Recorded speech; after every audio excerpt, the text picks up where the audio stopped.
Good evening, I'm back. I've been inundated by emails and messages. When's the next live stream? When's the next Q&A session? So I'm here, I'm back, and huge apologies for the slightly extended break over the New Year period. Normally this time of year for me is pretty quiet. It's a good time to catch up, but this year, for whatever reason, it's a bit weird. And I've been inundated. Let me switch my phone off because that's going mental as well. Right. Right, that's off. Right. So, back with the Q&A session. Anything Subaru related, modifications, tuning, what works, what doesn't work, how to do various things. I can't promise I know all the answers, but I will try my very best to give you my honest opinion or an answer if there is a definitive answer. So pop the comments in the live stream chat.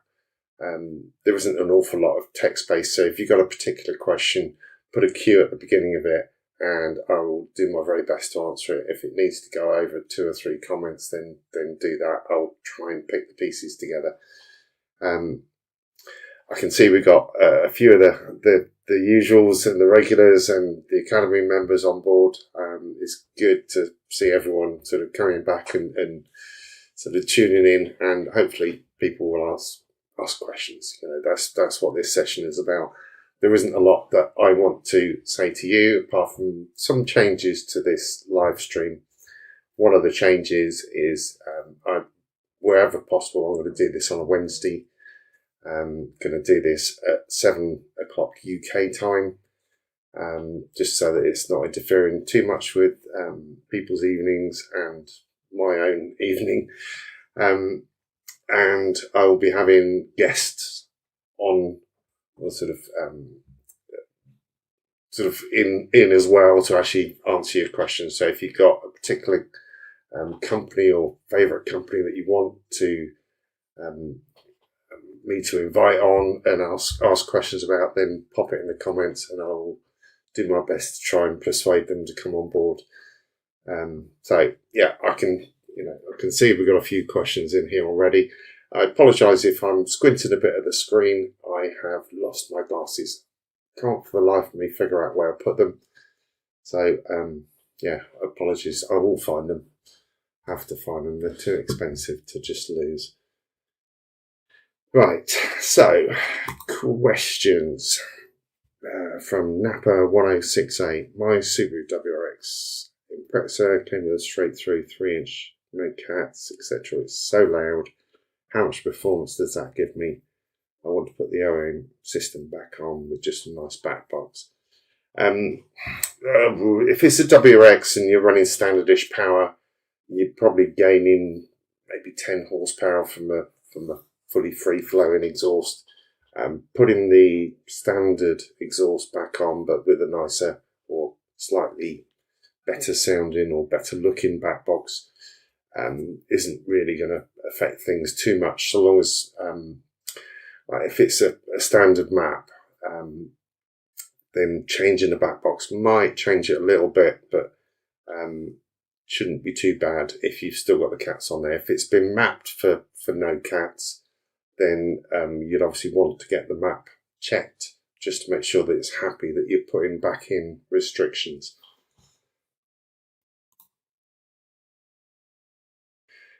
Ooh, right. Right, hi Mr. Alfista. I think you're Italy, aren't you? How much torque can the original conrods of the EJ205 and the EJ257 handle? Yeah, it's a debatable as to what they can cope with. 257, I've seen them, right, if it's the STI 257 block, then 450 pounds a foot of torque, quite a lot of torque. 205, you're probably in the region of 400, because on a 2 litre, that's, it's going to be about the 400 horsepower. I probably wouldn't want to push too much more than that, unless you're prepared for the engine to fail. I think if you're keeping it below 400 pounds a foot of torque, then it shouldn't be a problem. But it might. I've seen standard engines fail, so there's always a caveat with any tuning. Things can go wrong. Howdy, Fred. How you doing, mate? The UK at the moment just seems to be never-ending rain. I know you guys in North America and whatever, you've got like billion inches of snow. But my thoughts are in the UK it's rained every day so far this year, every day. And Portugal and Spain, my friends over there, they're having a really hard time with storms and really bad weather. So hopefully that will improve for them soon.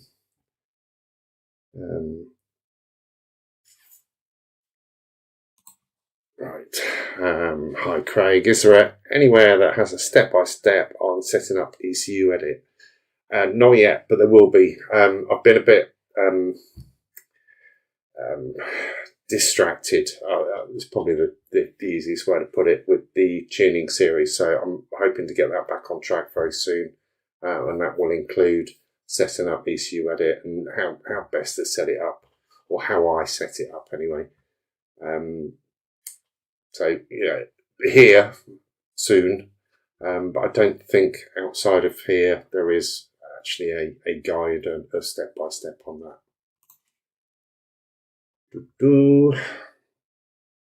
Right, let's have a look at this question. Driver Fozzie 2005 XT, what would you suggest first?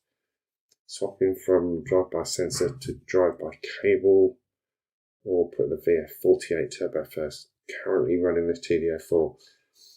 Swapping to drive-by cable isn't a straightforward thing. It's a very complicated thing, because the ECU will be expecting 2 throttle position sensors, which are in the drive-by-wire unit. It will be expecting there to be 2 pedal position sensors, which it has to have both of those by law. So it's expecting that, and if you're only giving it 1 throttle position sensor on the cable throttle, that's going to work very differently to the drive-by-wire unit, then it's going to fault, it's going to be into limp mode, and you've got all kinds of workarounds, which I don't think it's worth it. The drive-by-wire works very well. It's not a very quick throttle mechanism. If you ever sort of have the intercooler pipes off and activate the throttle pedal, you will notice how slow that motor is in opening and closing, but it has its advantages. Also, putting a cable throttle on there, you've got no idle control valve, control mechanism in the ECU.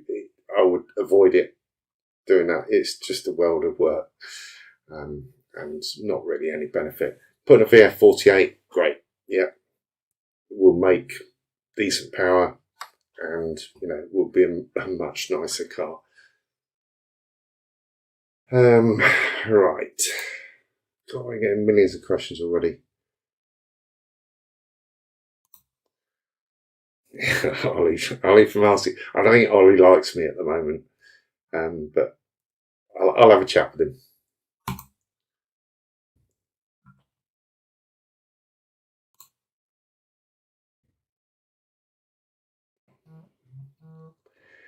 Right, your colleague's EJ257 STI showing a P0171 error code, so lean. We've already replaced the fuel pump and fuel pressure regulator, but the error exists, and the mass airflow sensor seems to be working fine. It could be many things, as with a lot of the Subaru sort of fault codes. It could be the lambda sensor is not quite reading. But that, if I go back a couple of steps, that code is basically only showing or only triggers when the car is idling or on cruise. When it's on boost, it will never throw that code. So if you're idling in a hot engine bay, it's going to lean itself out, or it's going to want more fuel. And if it can't get it to where it wants to be, using the plus or minus 25% fuel corrections, maybe the MAF scaling is slightly different, then it will throw that code up. So where I'd be looking at is maybe an air leak, sort of after the MAF sensor and before the turbo, maybe around the front of the turbo, or the MAF scaling for an induction kit if it's got an induction kit.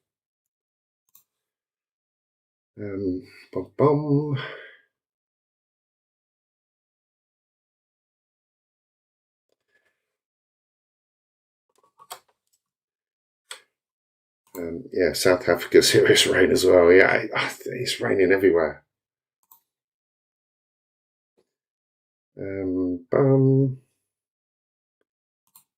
Yeah, icebox at the moment. I love cold weather, but dull grey days where you don't see the sun for weeks on end is just soul destroying. It's awful. It's not always raining in the UK, despite what people might say, but normally it's we have all the seasons, but this year we've just gone straight from autumn to spring where it's raining. Right.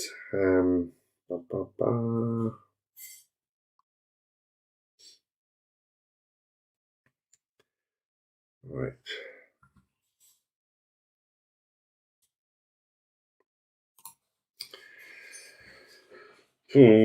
Right, can a faulty wheel speed sensor cause hard shifting on an A-line STI? I presume you're meaning an automatic.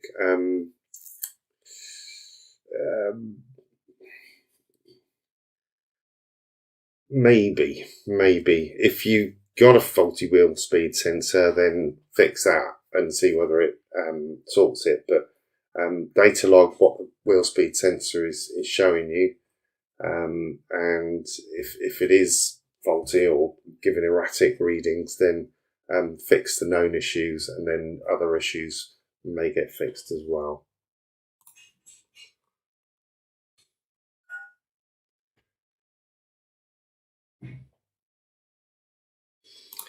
Oh, this is an old question. Not saying it's not valid. It's impossible to go through all the live streams that I've done. I know some people have tried, but unequal length versus equal length. Personally, I don't think there's any difference power-wise at all. It's all depending on what turbo you're putting on top of it. If you've got a proper JDM twin scroll setup with the equal length headers, then they spool better because of the turbo and the headers. If the fact that it's equal length, in my opinion, doesn't make a difference. It's the fact that it's got a really nice turbo on, like a VF36 or 37. So I wouldn't be in a hurry to change from equal length to unequal or unequal to equal length. But pick the right turbo for the job you want it to do.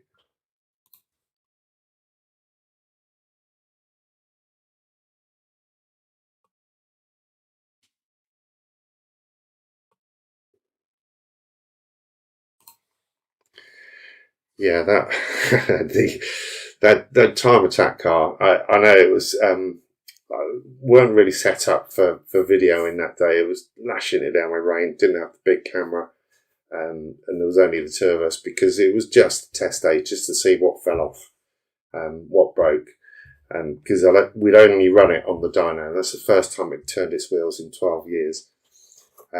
So it would run on the dyno, that's it. We didn't know whether the steering worked, didn't know whether the brakes worked, didn't know whether the suspension worked.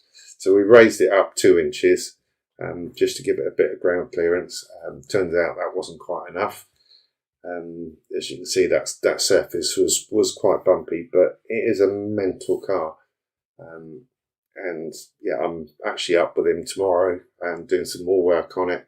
And then, I think the plan is we're at Japfest at Silverstone in the middle of April with the car hopefully in a state ready to actually go out on track very shortly after that, and have a proper bit of fun with it, get some in-car footage and just see what it can do, because we don't know what it will do on the track.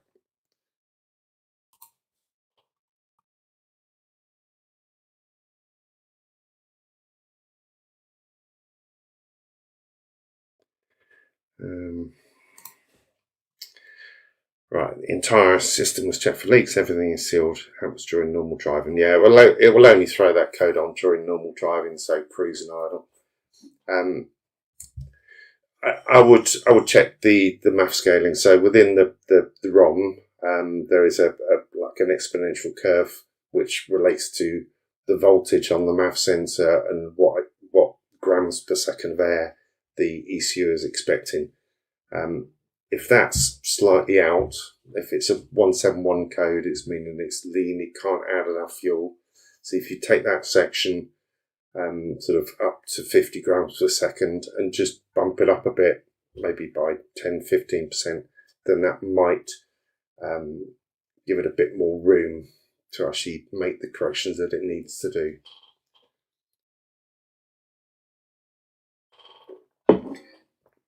Right.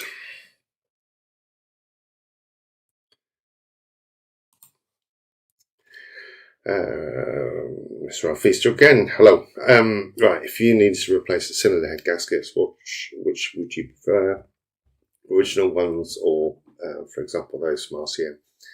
Yeah, the multi-layer steel ones from RCM or ICP or Cosworth, or there's lots and lots of good companies that make head gaskets for a Subaru that are multi-layer steel gaskets.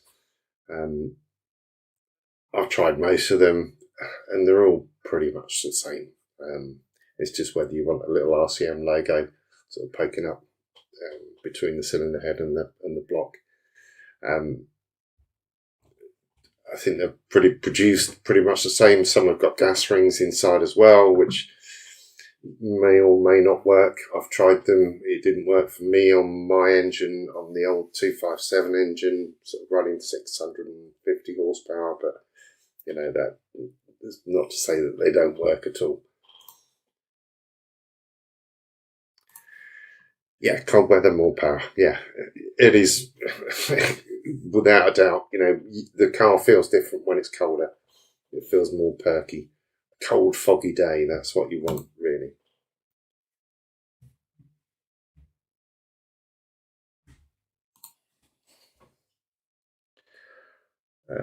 C0045 is the code. That's not a code that I recognise. Is that off the ECU or off something else? I don't recognise that code.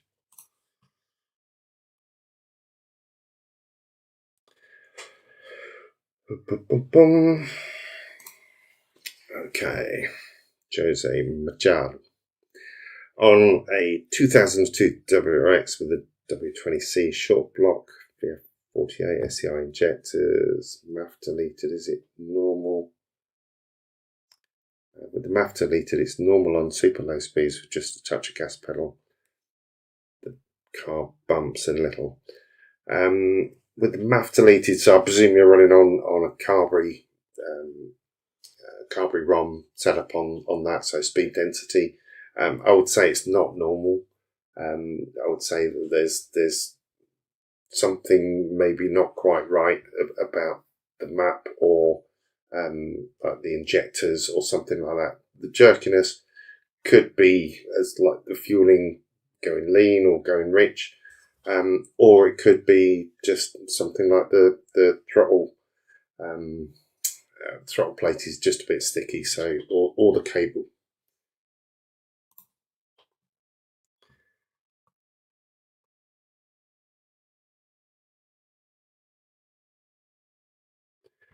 Boom, boom, boom.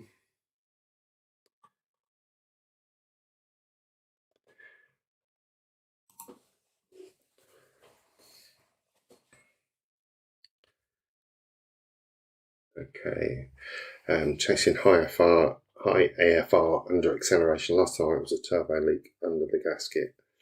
Yeah, that would do it. If it's going lean under acceleration, it could be the MAF sensors under reading. It could be an air leak before the turbo. It could be the fuel pump is not up to scratch. Could be it could be fuel lines are squashed. It could be the fuel filter is blocking, or it could be that it's within the map itself that it was actually asking it to go lean.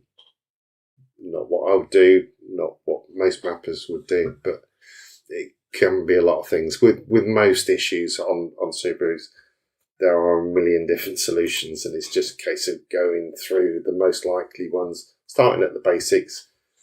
Has it got fuel? Has it got spark? And then sort of working out from there.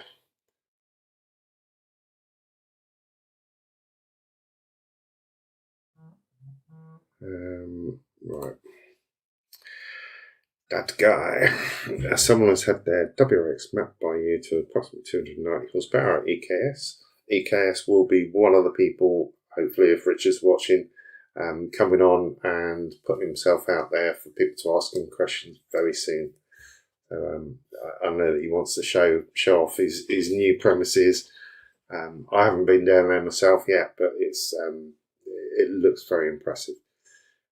You've got pedals, shocks and springs, used car for fast road, no track use. Is it actually worth using a baffled sump insert? No track use, then no.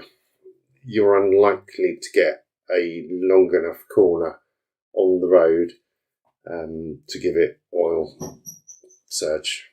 Basically, that's all the baffled sump is doing, is just keeping a pillar of oil around the pickup so that prolonged cornering G's, which again you're unlikely to get on road tyres on the road, so that the oil is around the pickup and can then be sucked up and into the engine. On track, it's quite easy to get oil surge, and if you're using it on track with particularly sticky rubber, and you can drive and corner quite quickly, then you're going to get oil surge. Whether it kills the engine or not it depends on how long you're suffering oil surge. So, in my eyes, get an oil pressure gauge and get used to seeing what the oil pressure is. If you're using the car on track, have it on the windscreen pillar. But if on a right hand drive car, this is in particular, windscreen pillar, because most tracks are clockwise, so you can actually see it while you're going around a corner. Or take a passenger and get them to watch it.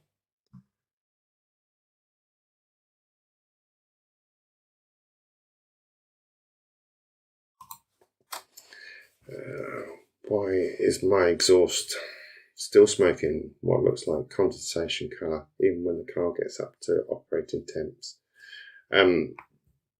It's this time of year it happens quite a lot on a Subaru, but condensation colour would be white. It could be oil, but you'd smell that. It could be fuel, but that would tend to be darker. But if it's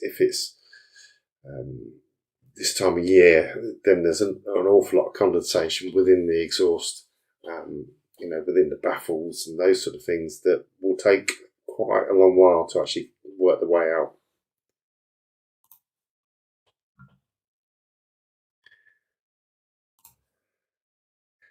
Morning all. Morning. Yeah, was it 2 a.m. there? God, it must be something like that.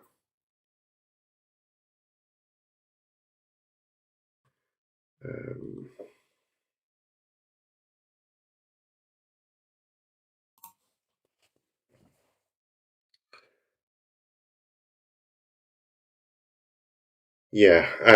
right. Okay. Since a map car, sometimes you get fuel cut issues and hard acceleration.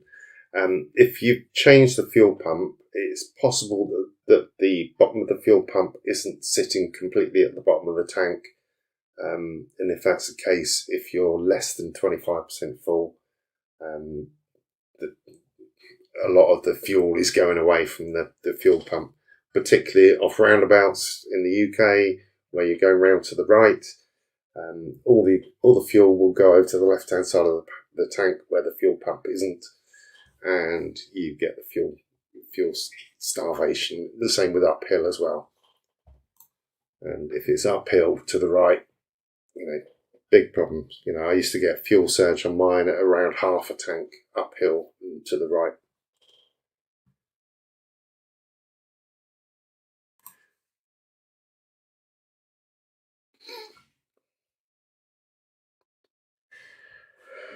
Right, Andy Kennedy, 2008 STI with a freshly built engine with RCM high compression pistons. It was already mapped before I rebuilt it, and I better to adjust the map to suit the freshly built engine or start over. It depends what else you've changed on there. It definitely needs mapping for the new engine, particularly if you've got high compression pistons in there. But even without that, as part of the rebuild process, it's a good chance that the head was skimmed. The compression ratio is going to alter. It's going to need more or less ignition timing, but it's going to be a different engine. It needs checking. It needs adjusting.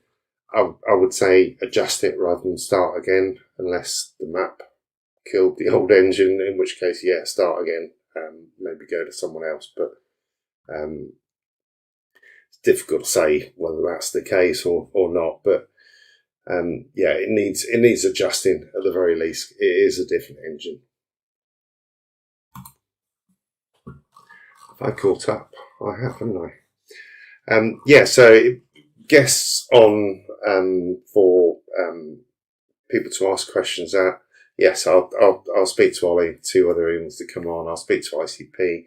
I'll speak to the guys over the water in the States, and see whether any of those would like to come on and answer some questions, maybe IAG or those sort of things, those sort of companies, and see whether we can expand this out from just me. My knowledge, I've been tuning Subarus for 20 years, give or take a month. And in the UK, we don't really have anything beyond 2017. So, in the US, I know that the VAs and VBs are, with the FA engines are something that we don't have here. So I've got no experience of those.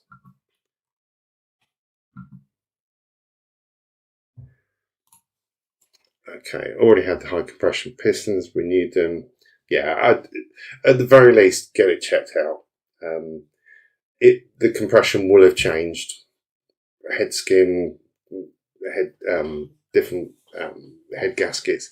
It will have changed. If the compression's gone up, then you will need less ignition timing. If you run on the old map with the newer, higher compression engine, then it will detonate.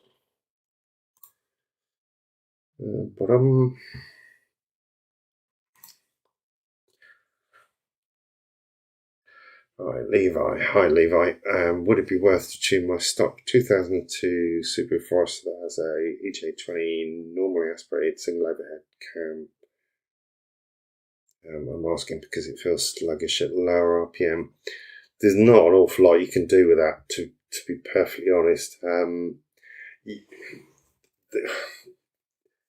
The amount of time and effort in amending the map and money if you're paying someone else to do it is limited as to what you can actually get out of it as a gain. So I would say I wouldn't. I would just make sure it's running right. If it feels sluggish, then it might be it's overfueling, it might be it's underfueling.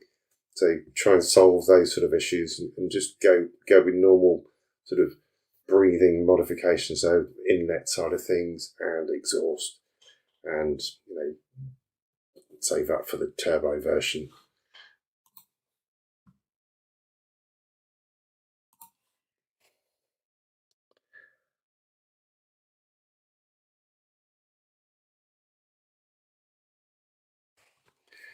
Right, hi Stephen.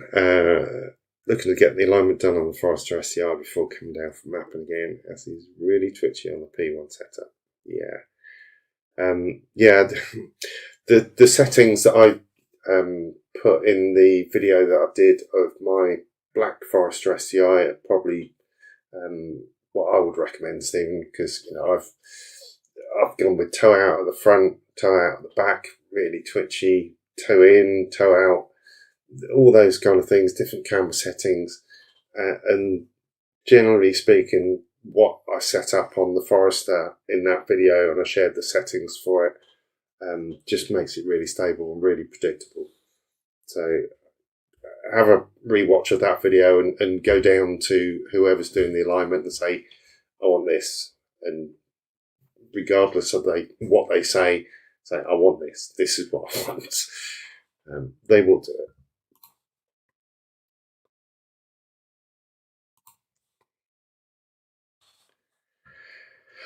I don't see an awful lot of BRZs and GT86s, although I did change a set of spark plugs in one recently. I do not recommend that. It's an absolute nightmare of a job. If you think it's really hard on a Impreza or a Forester or a Legacy, then a BRZ is even worse. If anyone knows a better way of doing that without actually having to lift the engine up, then please let me know. Because it was a painful and horrible process doing that. Power mods, a lot of people were going with headers and exhaust. That's pretty much where you would go. You can tune the map and improve the throttle sensitivity. You can improve like the little power dip that's in there, but the gains are quite small because there isn't a turbo or a supercharger. Bolting a turbo or a supercharger on, great option. There's some good kits that will basically transform the car. It's a great car, it drives amazingly, but it hasn't got enough power.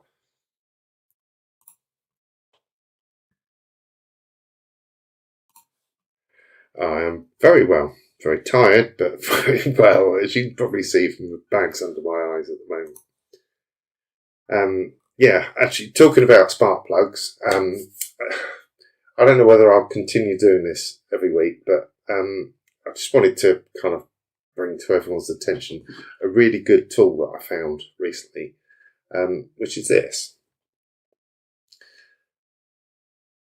Normal ratchet, but you can also twist the handle.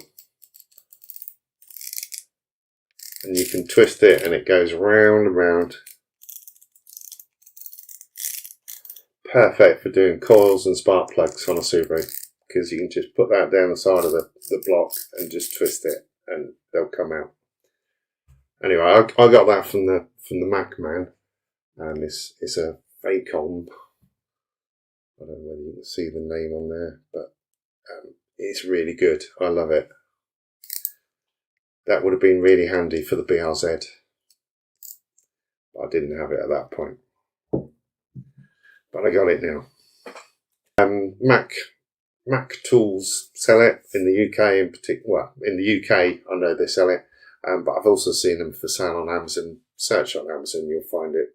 FACOM. Brilliant. They do a quarter drive, which is what that is, and a 3/8, and also a 1/2 inch drive.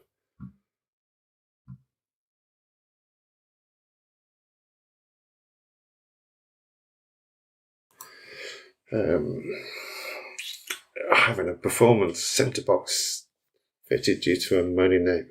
Bloody neighbours, honestly. Is it likely to affect performance? It will dull it down a bit. loud isn't always powerful, but if you put in a restriction in there, then it will dull the performance a little bit. If it's a performance centre section, then it shouldn't make much of a difference. 2-3 horsepower, probably not even noticeable, but if it changes the behaviour of the car, then certainly get the map checked out, because it would kind of be a bit daft not to, really.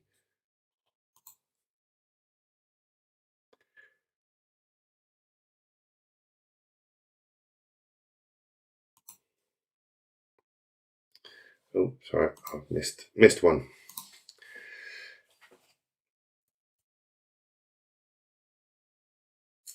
Right, arrive size valves actually helpful on an A25.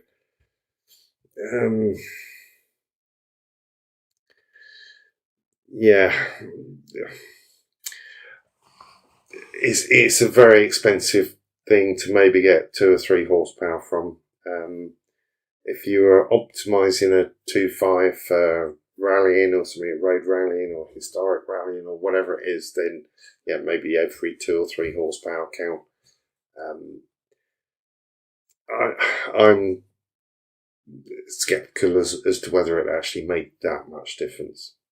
Cams and valves together with the breathing mods, then yeah, you could get some gains, but it's a very expensive modification to go through just for a few horsepower, in my opinion.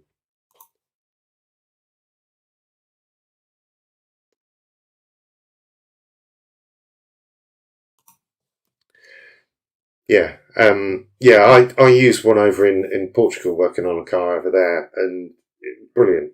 I've been trying to get one for ages in the UK. Been asking the Snap-on man. It's like, oh, we used to sell them. It's like, why the hell did you stop? Because that is the perfect tool for a Subaru mechanic. But yeah, brilliant. Obviously, you got to crack the core pack 12mm off first, and then you can just twist it. But the amount of times I've had cramp in my hands from trying to get a hand down there, or burnt if you're doing it on a hot engine, nightmare.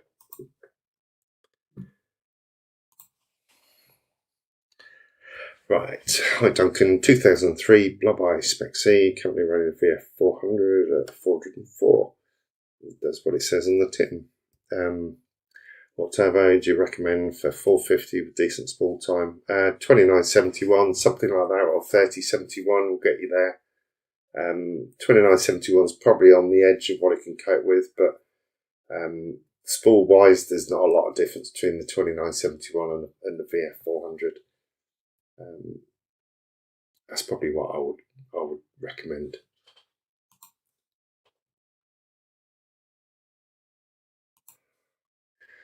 Yeah, it's thankfully on a Subaru you don't need to change the plugs that often, unless you're in a race car situation where you need racing aids for when it's on track. But moving a car around with racing aids on or in is just a surefire way to get them to foul, in which case you kind of swap in the plugs quite often.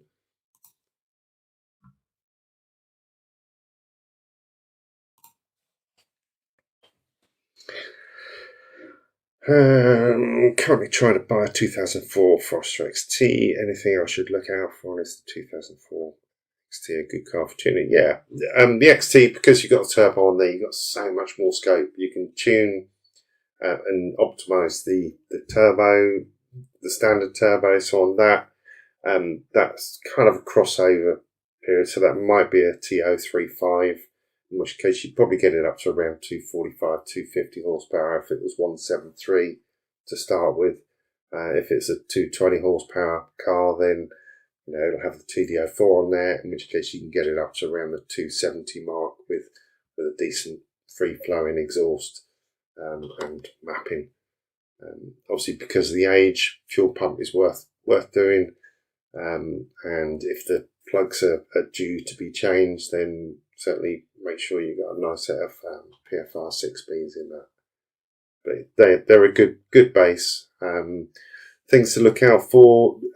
Depends where you're buying it from, Levi, what country you're in. But in the UK, for that sort of age car, if it's not really been looked after that well, then the rust around the rear sort of arches on the inside, sort of behind the back seats, can be very troublesome.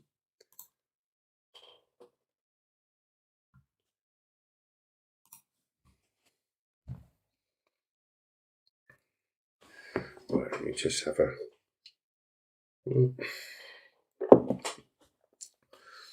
Just checking the time. Right, running TCAT downpipe jack speed. Nothing wrong with those. They're cheap, but they fit. Sort of, mostly. you pay your money and take your chances with those. The brackets, the hanger off the gearbox doesn't always line up. Resonated mid-pipe into an H&S Pro Drive style back box. Looking at the Holden Scott bubble resonator. Thoughts and recommendations.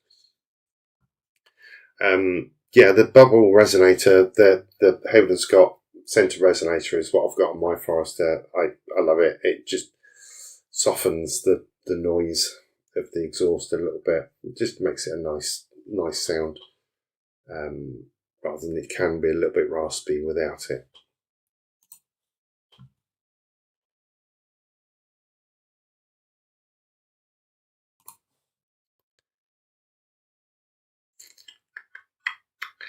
Superb, thank you. Also, what is the best year OEM top mount intercooler to run on the Blob Eye STI? The Blob Eye STI.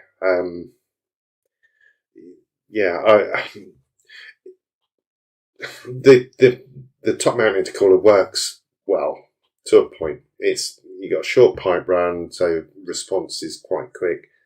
But if you start pushing them sort of up above 400 horsepower, then it's going to cost you a lot of power compared to a front mount. If you want power, then a front mount is always going to be a better solution for doing that, unless you don't want to cut your bumper, in which case put a bigger aftermarket top mount, something like Grimspeed, ETS I think do one, IAG I'm sure probably do one, Process West, Mishimoto. There's lots of different makes of top mount intercoolers that are good, and then you can go to the big fat heavy ones from eBay, which are actually okay, but they're really heavy and a bit of a nightmare to fit sometimes. Okay, if you're USA, Colorado, you may, I don't know whether rust is an issue with cars over there, but yeah, check up inside the rear arch turrets and just see whether it's okay from a rust point of view.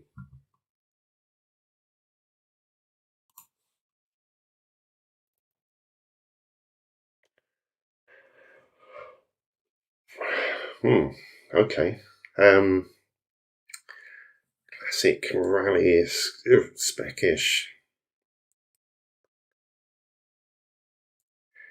Yeah, I think you might struggle with 250 on that. Depends what you've got in there engine wise and heads and cams.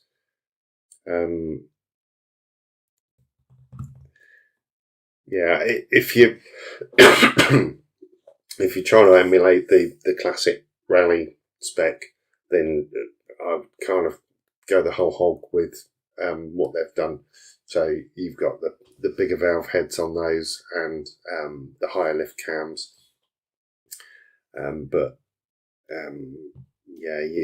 You're always a bit short of a turbo.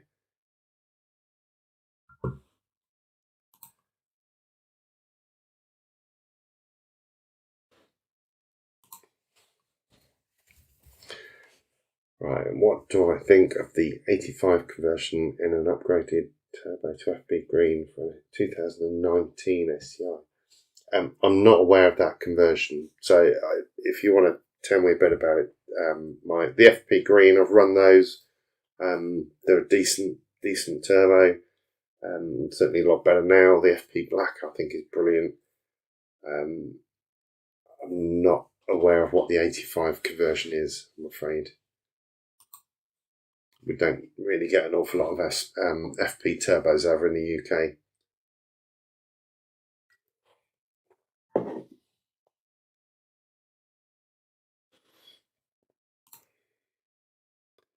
Oh, wrong one. That one. Caught in between a VF48 TDO 520G or TDO 6. Not TDO 6. Too big. And very laggy, very old school. Most of the TDO 6s are really cheap Chinese copies, so I wouldn't go for that. Depends what power you're after. TDO 6 20G will make 400 horsepower, 420, but it's laggy as hell. I would avoid doing it. If you're going to put a bigger turbo on, you want the bigger horsepower, then buy a proper turbo. I wouldn't do a TDO 6. TDO 520G, if it's a good original one or good make one, then they're very good. If it's a cheap Chinese one off eBay or similar cheap Chinese, then some of them are absolutely appalling and struggle to do 350 horsepower. VF48, I think, is a lovely turbo. You have issues with a crack in the wastegate housing, but if it hasn't got the crack, then awesome. If it has got a crack, then not necessarily bad, but it's a good way of negotiating the price down on it. I fitted VF48s with a crack in the wastegate housing, they'll still make the power.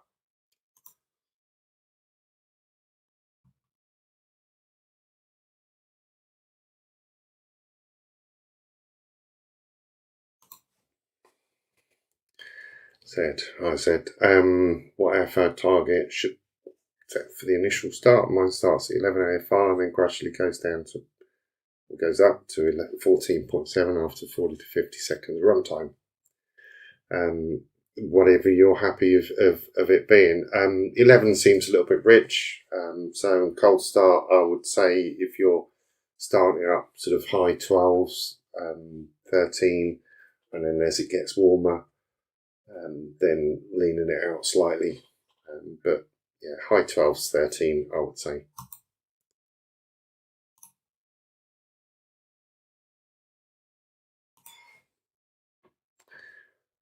Okay, E85, right, gotcha. E85 is a massively awesome fuel, love it. Yeah, I wish we could get it in the UK from the pump. We used to get it from Morrison's, and it was brilliant for a couple of months, but they never filled the tanks back up, and it just went off, and then it just disappeared. Subarus love E85. The fuel lines don't always love it, but if you got a 2019 Subaru, then the fuel lines should be okay with it. But yeah, it makes great power. Very difficult to get it to det. On a FP Green, which is probably a 450 horsepower turbo, 450 in the UK. You'd probably make another 50 horsepower on that with the E85 with it mapped properly.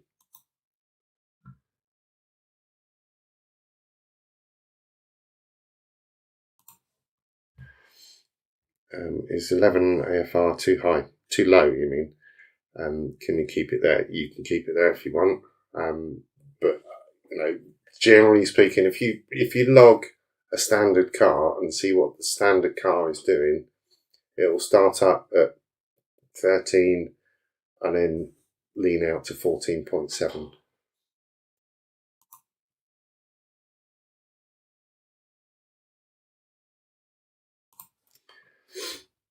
Yeah, the Cobb and the Ecotec flex fuel setup with the race ROM. We don't get Cobb in the UK, but it's the same sort of setup. So it's using a flex fuel sensor and adjusting between, sort of interpolating between two fuel maps. It's a good option. The flex fuel sensors are brilliant.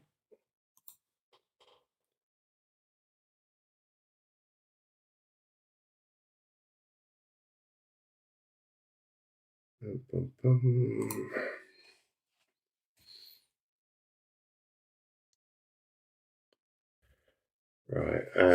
Okay, Mohammed Azam. I'm having trouble with AVCS readings between the left side and the right side of my EJ207. No check engine light. What could it be? Generally speaking, there'll be 1 or 2 degrees of difference between those. If you see massive differences, like 1 at 10 and 1 at 25, then there's an issue. It could be if you've got the original filters in the oil lines that are feeding the solenoids, then it could be that the filters are blocked. If there are filters in there, just take them out, throw them away. Don't need them. It could be that the pulleys themselves, the internal mechanism in the pulleys, are not quite free and clean. It could be that the solenoids themselves are not activating properly. What you could do is swap the solenoid side to side and see whether the problem cam moves with it. If it doesn't, then it's not the solenoids.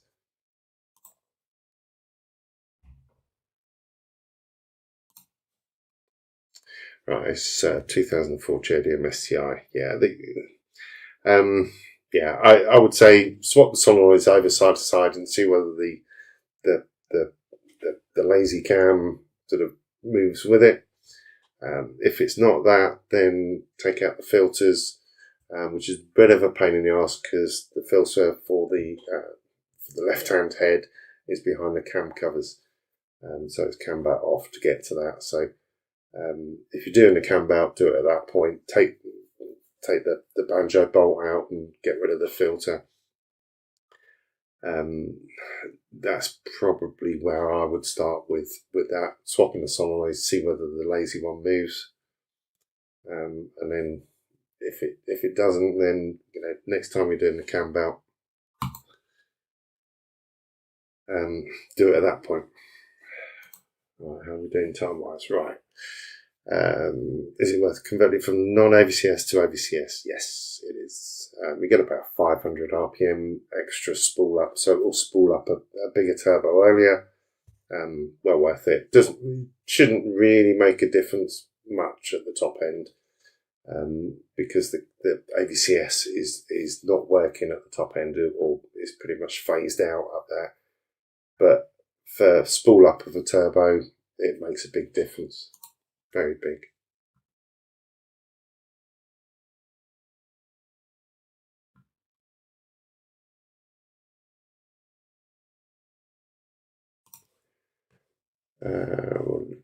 Okay. Thoughts on RCM induction kit, HKS. Interesting to see the result. RCM induction kit is great, really good. HKS with the foam filter, I'm not a fan of those. It tends to be a bit of a rock stopper rather than an actual filter. Yeah, I'm not a fan of that. But the RCM one with their the now RCM filter, that used to be a K&N filter, they're fine, really good.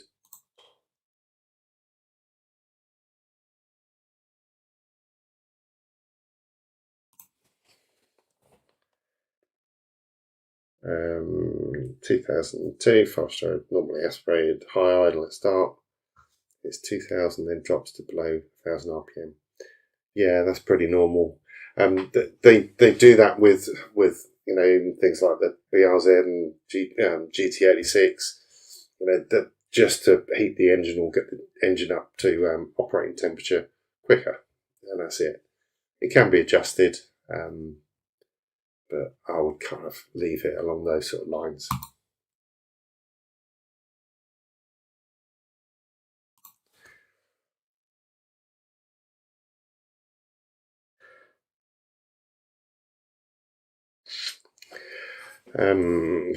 Is it worth building a fully forged 255 for daily use? Would it be a reliable build for 300 horsepower? Been led to believe there's no such thing as a reliable standard built EJ255. I haven't led you to believe that. for 300 horsepower, I'd go with the standard engine.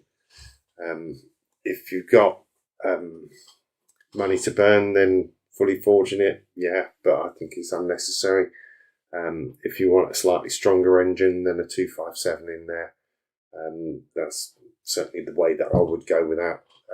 Do what I did on the Forester STI, just put one of the RA 257 blocks in, job done. It's quite a clean engine. Forged 2.5s tend to be quite noisy and clattery, and fully forging it is going to be expensive as well. So I would say I wouldn't do it.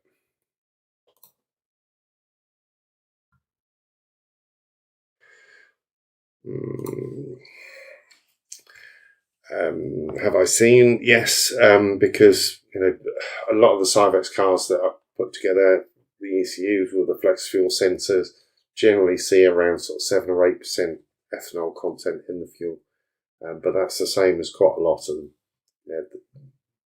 Most of them are at least 5%, a lot more than that.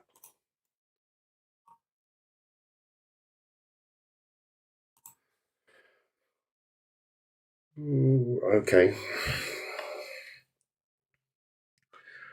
Right, okay, if the log is showing the right side is reading about 80 degrees, while the left doesn't go over 15 to 20. Left side is from when you're sitting in the driver's seat of the car. So the left side is that side, not looking at the front of the car. So it's always when you're in the car looking outwards. If it's 80 degrees, if it's not misfiring, it isn't actually 80 degrees. The problem there might be with the cam position sensor. So if it's the left side, then it'd be the sensor at the back of the heads. On the, well, it depends what drive your car is, but on the left hand side of the engine, the sensor at the back, it might be a dodgy sensor. Swap the cam sensors over left to right and see whether the problem changes.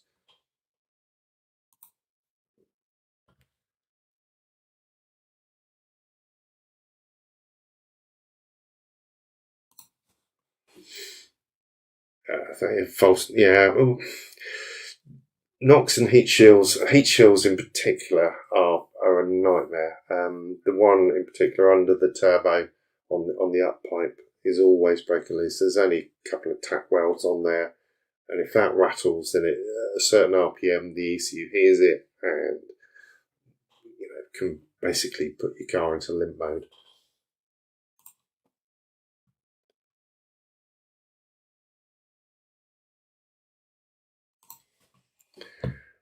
No worries, Ed. No worries, mate. Right, we're coming towards the end. I normally only run these for an hour because most people can't cope with more than an hour of me. So yeah, an hour. If you've got any other questions, pop them in there. If you haven't got the time now, or you're watching this on replay, then pop it in the comments on the video, and I will try and do my very best to answer every single question. But yeah, thank you for joining me tonight, and I will see you next week, hopefully with a special guest on or joining via video link to answer some questions. Cool. Cheers, guys.